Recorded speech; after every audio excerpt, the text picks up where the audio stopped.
At long last, we are back, Cubs fans.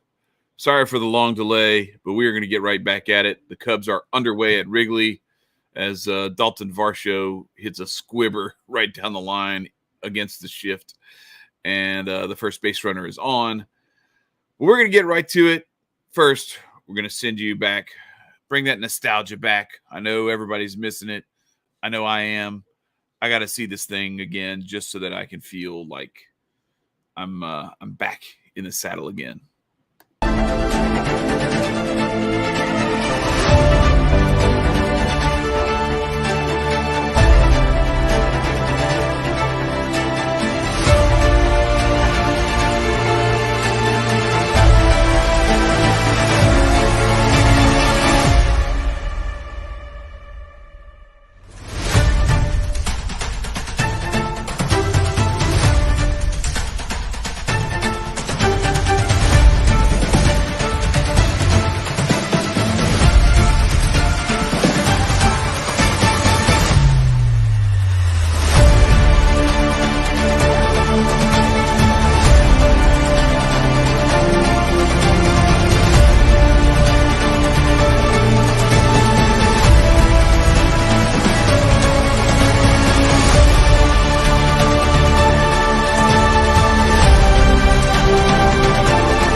And just like that, the Cubs get the first out of the inning.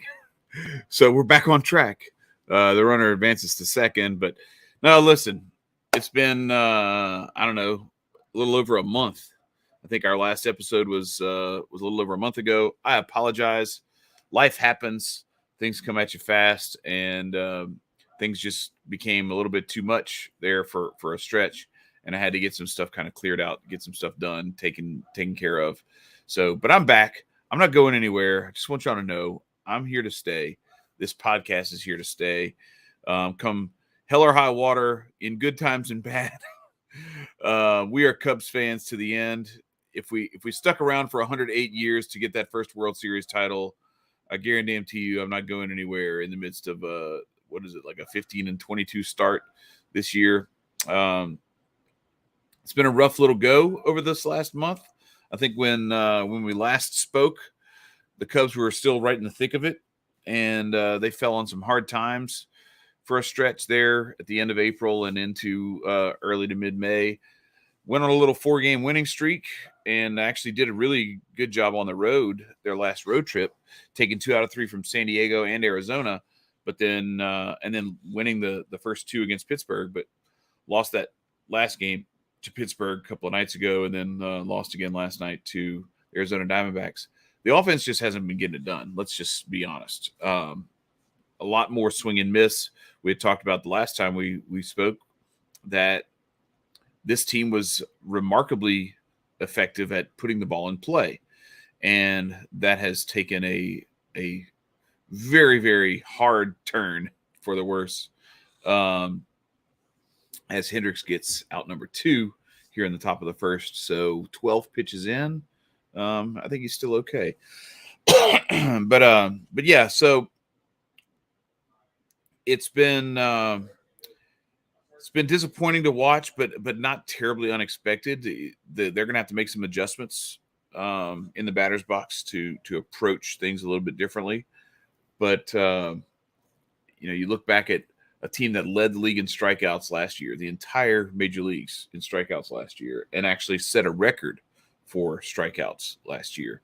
And you compare that to for the first month or so, or maybe the first 3-4 weeks of the season, they were up there in the top 5 or 10 in contact rate in fewest strikeouts. So that was definitely a sign of life for this offense, and they were hitting the ball well. They were scoring runs. They were up near the top in the top 5 in OPS, in slugging, in on base percentage, and actually, scoring some runs. Now, some of that was inflated by that 21 run outburst against Pittsburgh, where they won 21-0, which was kind of fun to watch as a football fan and a baseball fan. But then they just, the brakes, the emergency brake got thrown on the Cubs offensive vehicle, and it's been a rough stretch of attempting to find those proper adjustments that you need to make to hit good pitching and to make the most of the at bats that you have. They started to turn it around a little bit lately. Got healthy a little bit in those first couple of games against Pittsburgh, but again, that's Pittsburgh, one of the worst teams in Major League Baseball. Although at this point, the Cubs are looking up at them in the standings, and that's not fun. But one of the things that's been really interesting for me to watch and has been actually encouraging is, we talked about this before the season even started. I started this show in spring training when the Cubs were starting to reel in some more of those signings after the lockout had ended. I started this show right as the lockout was ending, and we talked about the fact that there was some hope, there was some upside and some optimism that possibly this club could actually contend for a playoff spot this year. But there were going to be a whole lot of things that were going to have to go right. Okay, that was the conversation we were having.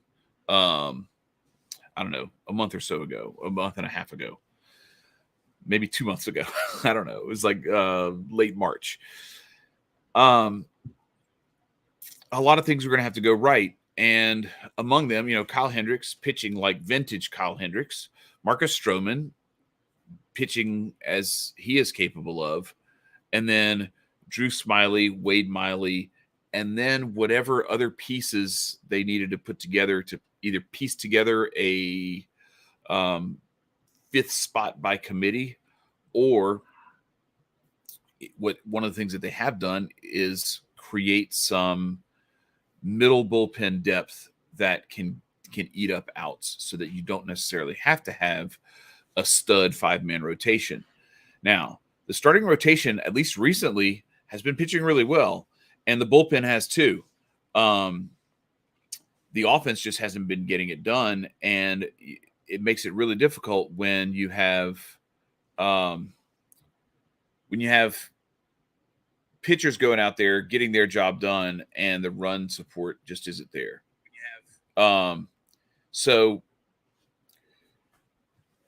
But that's one of those things that, like, this time of year typically happens, especially in Chicago. It's a little colder. They've had some, but you can't make excuses, right? Everybody's playing under the same conditions. You still have to go out there and get the job done. There's some potential in this offense. There's some real upside potential. But I think one of the things that, going back to what we talked about again in March, one of the things we have to keep in mind is that as Hendricks walks the bases loaded now, so he had runner on second and 2 outs and 12 pitches into the inning, and of his next 10 pitches, he threw 8 balls to walk the bases loaded. So now he's got himself in a little bit of a pickle. Still only needs 1 out. All you need is a pop-up, little dribbler back to the mound, ground ball in the infield, and you're back in good shape. But playing with fire here for sure. But anyway, one of the things we talked about back in March was that this is going to be a rebuilding year of sorts, where you could potentially contend while rebuilding, and you could put some things together. Wilson Contreras is playing out of his mind. I love to see that. And that's one of those things that, look, I'll be perfectly honest. Just like I was last year, when the Cubs lost, 13 out of 14 last year after that no-hitter, line drive, base hit, and he threw it right through Wisdom's leg. Oh, is that an out? They got him. Oh, all right. So 2 runs come in, but DBacks got a little greedy on the bases, tried to pick up third base, and got gunned down. But anyway, what you're trying to contend on the way to the future, which is as part of your rebuilding. And Wilson Contreras has been playing out of his mind. David Robertson, before he went on the IL, he was pitching really well, and he's back now.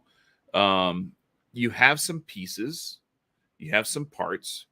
Because I go back to last year, and when the Cubs lost 13 out of 14 or whatever it was after that no-hitter against the Dodgers, that combined team no-hitter, and I think they were in first place or right there in the thick of it with the Brewers. They went into the tank, and I wasn't even disappointed about it because, look, on the one hand, you always want to root for your favorite team, and you want them to win every game, and you want them to always be contending and always be competing to win, right? And I get that. Like I think the childish nostalgia in me wants that all the time. But the realistic adult in me recognizes that this roster ain't it. They don't have all the pieces that you need to be able to actually win a World Series. This team would not be able to survive in the playoffs unless you have some grand leaps forward in your in the farm system, producing arms that can be part of either the rotation or the bullpen or a little bit of both, right? And it's really hard to adjust my hat properly when the camera's like reversed. So pardon me if my hat looks kind of stupid. Anyway, it's hard. It's hard to put together a roster that is going to be able to compete year in and year out. You're going to have some lulls here and there, and you can either I don't know, run into a headwind as fast as you can, or you can recognize that this is a heavy headwind and you can duck behind some cover for a minute, wait for that wind to die down a little bit, and then get out there and not waste your energy running into a headwind because it's 175 miles an hour and wait until it's down in the 40s or 50s miles an hour and then run against that. Because it's hard enough even when you have all the pieces. As we have seen, we've talked about this before on this show. The Dodgers, the Yankees, all the resources in the world, all the resources you could possibly imagine, and yet they still struggle to compete year in, year out. They're competitive. They're there. They're in the hunt. But winning the whole thing, because ultimately that's what everybody measures you by. I don't think anybody is looking at the Dodgers over that 30-some-odd year span from 1988 to, 2020? 32 years between World Series titles. Nobody was looking at the Dodgers saying, yeah, I know they haven't won a World Series, but, man, they've been competitive all those years. Like, nah, bro, nobody gives a shit about that. Let's be honest. So you're trying to take down the big ring. You want the whole enchilada. And to get the whole enchilada, sometimes you have to fast for a little bit so you can put that whole enchilada down without giving yourself indigestion. You have to make room. Metaphorically speaking, what I'm talking about is that sometimes if you have a team that has a 30% chance of winning the whole thing, you're doing really, really well. The reality of the matter is most of the teams in Major League Baseball have a sub 5% chance of winning the whole thing year in, year out. Okay. So when you're in that sub 5% chance range, okay, you have a couple of choices. You can try to improve that to 7, maybe 8, maybe 10% chance. Or you can just say, you know what? We're at like 3.5% chance of winning this thing as it is. If that, why don't we just recognize that we don't have all the pieces, and instead of mortgaging our whole future by burning through all our prospects in our farm system, let's take a Wilson Contreras, a David Robertson, maybe even a Wade Miley if he pitches well, maybe even a Drew Smiley. Some of these guys who you don't have on long-term deals, take some of these pieces, put them in, different situations, just like they did last year with Chris Bryant, who was going to be a free agent anyway. Javi Baez, free agent anyway. Anthony Rizzo was going to be a free agent anyway. Craig Kimbrell, you had another year left on his contract, but he was so dominant and so unnecessary for a team that was not going to be contending and not really in need of a closer last year, or quite honestly this year. That was not like what they were able to get for him far outweighed what they gave up in him. And then you saw how he imploded late in the season for the White Sox when they got him. I just look at it like, okay, I have some pieces that are valuable to legitimate contenders, and that's the next piece, that maybe one of 2 or 3 pieces, maybe even the one piece that they need to take them to the next level and to have them really contend. All right, cool. Here's Wilson Contreras. We want some prospects back in return, maybe even a low key, major leaguer or a spot reserve type player. You can pull some stuff off like that, like what the Cubs did with Kimbrell last year, like what they did with Bryant, Rizzo, and Baez. And then you go back, so they also had Chafin and Kinsler, and there were some others. You have the ability to turn some of these guys into prospects. They did it with Yu Darvish the year before, letting him go to the Padres and bringing some nice pieces back. And they even got a Zach Davies who they added to the rotation. Now, granted, last year was a wash, but Zach Davies, what he did was he ate a lot of innings that made it to where they didn't have to advance some of their prospects before they were ready. And now what you're seeing is some of these guys, Keegan Thompson, Justin Steele, they're actually coming into their own, and they're starting to kind of spread their wings a little bit and get things done. Excuse me. So that's what I'm looking at with this is I start to look at, okay, now we're set up. We got the future. You saw Christopher Morel do his thing the other night. You saw Hughes. Like, you have some pieces already starting to blossom, already starting to shine. The future looks really bright. Pete Crow Armstrong has been tearing it up. I'm hoping they don't rush him too much. I would like to see him stay where he is and get that AA call up maybe July or August when he's a little bit more ready to take that on. Let the man kill it for a little bit longer, Maybe let him go through a little bit of a slump and then come back out of it and start crushing again. What you don't want to do is thrust someone into a level of expectation and competition that they're not quite ready for yet. But there's so much to be optimistic about. And I think that optimism is boosted by the fact that Wilson, you have some really, really valuable commodities. Wilson Contreras, playing the way he's playing the position he's playing, and looking at the needs of some of the franchises that are going to be contending for playoff spots and World Series berths coming up. David Robertson, somebody's going to need, he's probably not going to be a closer for anybody. He's a closer for the Cubs, but he'll probably be a nice 7th or 8th inning guy.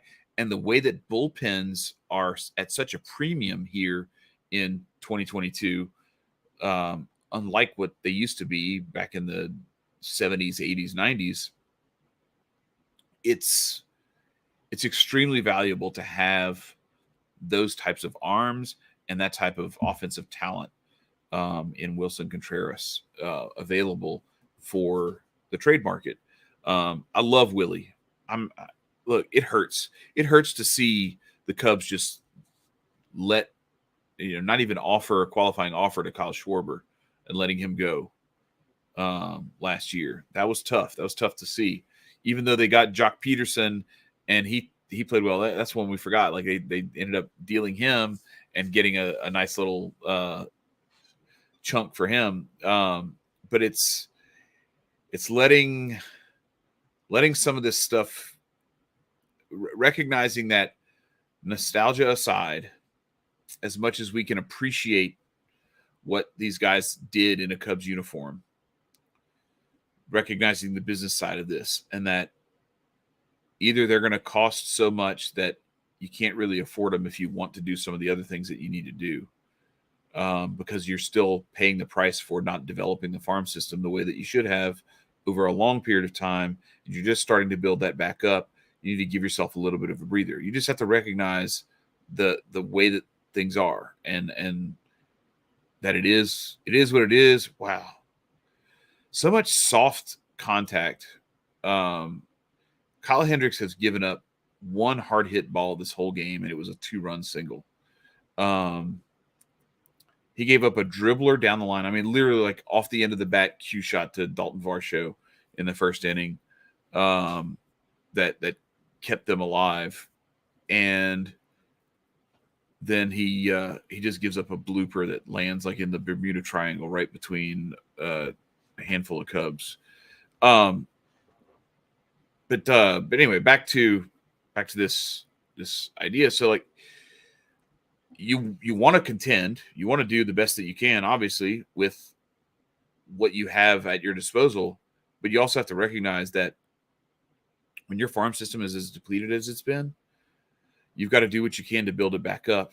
And in this case, it means trading away Chris Bryant, trading away Anthony Rizzo, trading away Javier Baez, trading away Craig Kimbrell. And this year, trading away Wilson Contreras. I would not be surprised at all to see that in a few weeks. And you're going to look at some of these other guys, like I said, Wade Miley, Drew Smiley, David Robertson. There may be a couple others. Michael Tucker, Givens. I'm sorry, Michael Givens and the Tucker kid. Like there's some options that you have to actually bring in a haul of prospects for some guys who are contributing for you now. But you've got to be willing to let the nostalgia go for a minute and recognize that the logo, this is more important than that nostalgia. Wilson Contreras doesn't cease being a part of Cubs legend and history. Wilson Contreras continues to be the Wilson Contreras who was a huge, a major part of the 2016 World Series championship. And even a big part of the seasons that followed where the Cubs were in contention.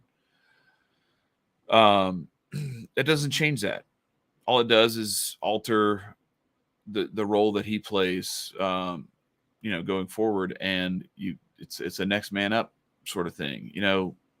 I don't see anybody complaining that the Cubs didn't hang on to Wellington Castillo. You got to let some of that nostalgia go. Much as we loved Casty, he was not part of the future that was coming. They needed to make some other moves, and you get Mike Montgomery, and we all know the story there, and even him, you end up dealing Mike Montgomery. Like there's these things are part of the business of baseball, part of the business of the current era of sports, free agency, and all these contracts, and the revenue sharing, and all the luxury tax and everything. it all plays a role that, like it or not, we're going to have to deal with. But I'm very pleased to see the youth in the organization not only continue to develop and to show itself for the optimistic, I don't know, sort of light at the end of the tunnel that we should see, but also to see that like the depth is growing. Like you have more guys actually producing and starting to flex their muscle and spread their wings a little bit. So I'm excited about the future from that standpoint. But also, like I'm watching this Major League roster, and I go back to what I said at the beginning of the show. This roster is still, I think, capable of competing this year. There's a part of me that doesn't want that to happen because I don't want them to get to the point where they're looking at a wild card spot and then they go try to trade for an arm, or they go try to trade for this, trade for that. They give up a couple of guys who I really, really want to see in a Cubs uniform sooner rather than later. And we end up getting, somebody who's helpful but doesn't really get us over the top. And we get bounced in the first round, or, the second round if we're lucky. Maybe you don't even make the playoffs, and now you've sacrificed some future capital for what? So I think they're another year away. I think next year is really, really promising.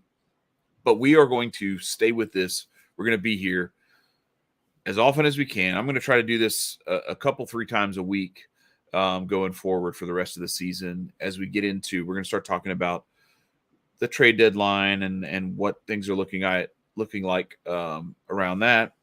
But also, we're just going to keep watching the games, and we're going to watch the prospects. We're going to watch the minor league system and see how these guys are performing as Hendricks gets out of the little jam he put himself in, pitching really well. He's pitching well today, and like the whole starting rotation has been pitching well lately. They just had some rough luck here and there, and then lack of run support, with the exception of a couple of games where they really just blew the lid off in some blowouts.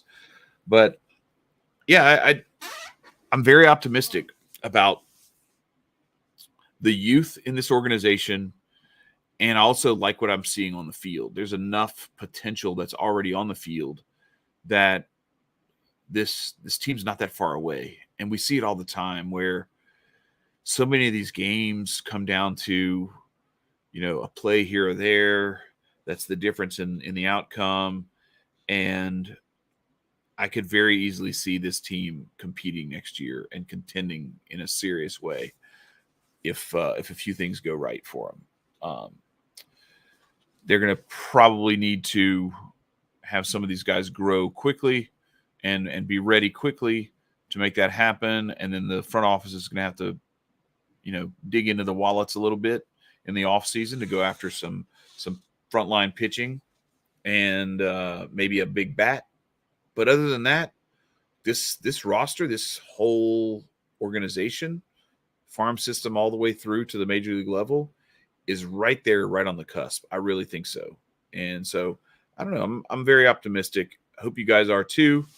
And I thank you all for joining us. And next time you come in here, just, hop in the chat, drop a chat. Let's talk about what you guys think about what's going on and where this franchise is headed. But without further ado, I will exit stage left and let you get back to watching the game. Cubs getting ready to come up in the bottom of the second. Wrigleyville South, we're out. Peace.